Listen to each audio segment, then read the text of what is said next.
m'appelle Anne-Marie Vosfeld, je suis psychothérapeute de couple, conseillère conjugale et familiale et sexologue.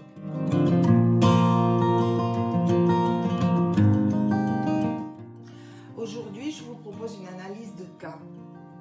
Il s'agit de Johan, la quarantaine, qui vit en couple depuis 2 ans avec sa compagne. Ils se connaissent depuis 4 ans. Ils s'entendent bien en général. Le seul problème qui commence à être difficile pour eux, c'est le problème de la communication. Ils communiquent de moins en moins et sa compagne le lui reproche. De son côté, il n'a pas beaucoup de reproches à lui faire. Le seul qu'il puisse exprimer, c'est son manque de désir à elle, ou son peu de désir. Quand il s'approche d'elle, elle essaie de l'éviter, ou elle lui dit non, carrément. Et pour lui, cela provoque une frustration qu'il a beaucoup de mal à vivre.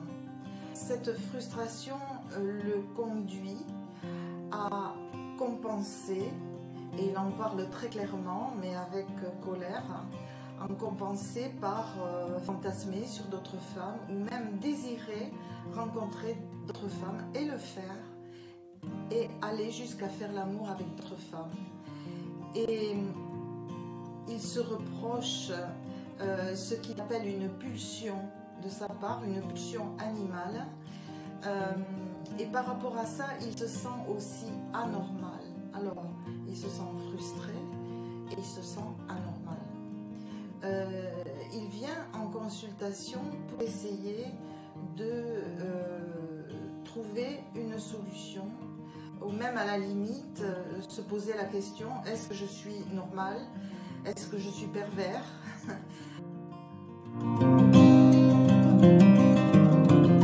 Le questionnement de Johan est très clairement exprimé.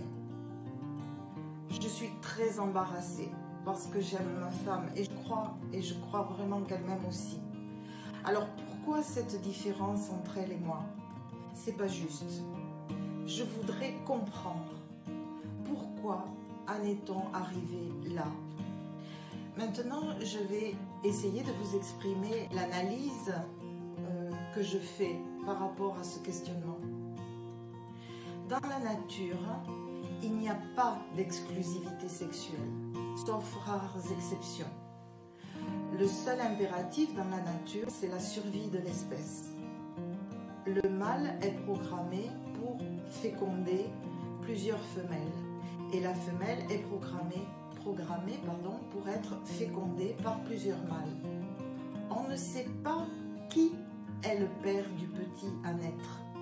L'homme, de son côté, l'être humain, a installé l'exclusivité sexuelle, l'a inventée, et ça s'appelle la fidélité, pour un souci de paternité. À partir de cette injonction sociétale, l'homme naturellement polygyne et la femme naturellement polyandre se voient moralement dans l'obligation de réfréner leurs pulsions animales pour rester fidèles dans leur couple. C'est plus difficile pour certains que pour d'autres. Dans ce domaine, nous ne sommes pas égaux. La fidélité sexuelle n'est pas une évidence et ça n'est pas non plus une normalité. On peut être fidèle sexuellement par souci personnel, de sécurité, de tranquillité, par respect de la loi. Et la fidélité peut être également le fruit d'un choix mûrement réfléchi de part et d'autre. Je dis souvent, dans le cadre de la fidélité choisie, je n'ai pas envie de poser mon corps contre un autre corps que le tien. C'est une fidélité choisie. La fidélité sexuelle, en fait, est un concept dans lequel s'affrontent animalité, intellect et sentiment. Alors, par rapport à cette analyse et après cette analyse, j'ai envie de vous donner trois points, trois thèmes de stratégie possibles. Premièrement, il faudrait garder une communication ouverte entre les deux partenaires. Et là, je vous renvoie à la partie de mon essai qui s'appelle « À nous deux le couple », où il y a écrit « S'inviter sous le même toit, s'asseoir autour d'une table, papier-crayon ». La deuxième stratégie, mettre du piquant dans la séduction. Regard, étonnement, surprise, cueillir la pâquerette au bord du chemin et la porter à l'autre, que ce soit l'homme ou la femme. Je vous renvoie aussi à mon livre dans la partie de la balade érotique. Le troisième point de cette stratégie est beaucoup plus délicat, mais c'est peut-être le plus important.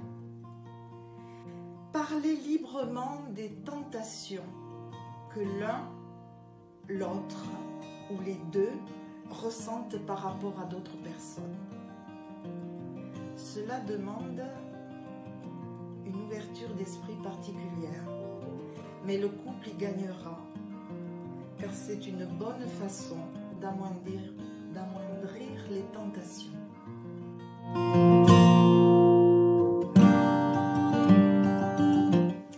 Je vous invite à découvrir mon livre « À nous deux le couple » que j'ai écrit avec conviction et passion. Retrouvez toutes les infos sur mon site www.psycouplefamille.fr et je vous dis à très bientôt.